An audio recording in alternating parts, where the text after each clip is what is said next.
মনে আছে নিশ্চয়ই বলের আঘাতে জীবনবৃত্তের বাইরে চলে যাওয়া ফিল হিউজের কথা। শেন অ্যাবট নিজেও থমকে গিয়েছিলেন ওই একটা বাউন্সারের পর, কিন্তু পেশাদারিত্ব মেনে ঠিকই 22 গজে ফেলেছেন বাউন্সার। সেই শেফিল্ড শিল্ডে অ্যাবটের বলে মারাত্মক আঘাত পেয়েছেন আরেক ব্যাটার, নাম তার উইল পকবস্কি, যার জীবনের গল্পটা গোটা অস্ট্রেলিয়ার ক্রিকেটে আলোড়ন ফেলে। পকবস্কির বাবা ছিলেন pacer.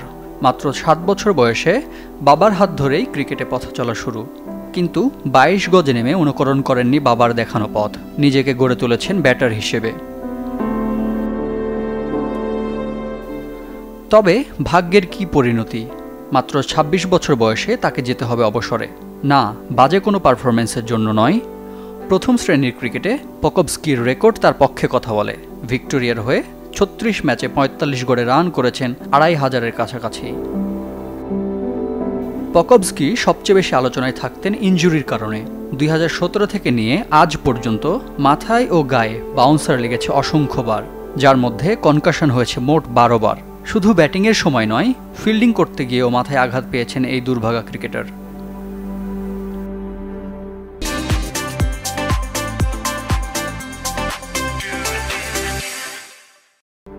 Australian great Ian Chappell তাকে ফাস্ট বোলিংয়ে টেকনিক নিয়ে কাজ করার ব্যাপারে বলেছেন আলাদা করে।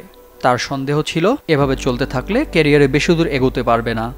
7 বছরে একের পর এক ইনজুরিতে যেন ইয়ান চ্যাপেলের সন্দেহই সত্যি হলো।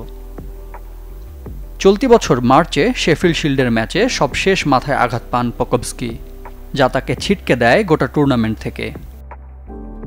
এমনকি ইংলিশ কাউন্টির দল লেস্টারশায়ারের সাথে চুক্তিও বাতিল হয়ে যায়। অস্ট্রেলিয়ার গণমাধ্যমের তথ্য অনুযায়ী বিশেষজ্ঞ চিকিৎসক দলের পরামর্শে পকবস্কিকে ক্রিকেট থেকে অবসরের কথা বলা হয়েছে। দলের প্রি সিজন অনুশীলনেও দেখা যায়নি তাকে। অবসরে বাকি শুধু আনুষ্ঠানিকতা।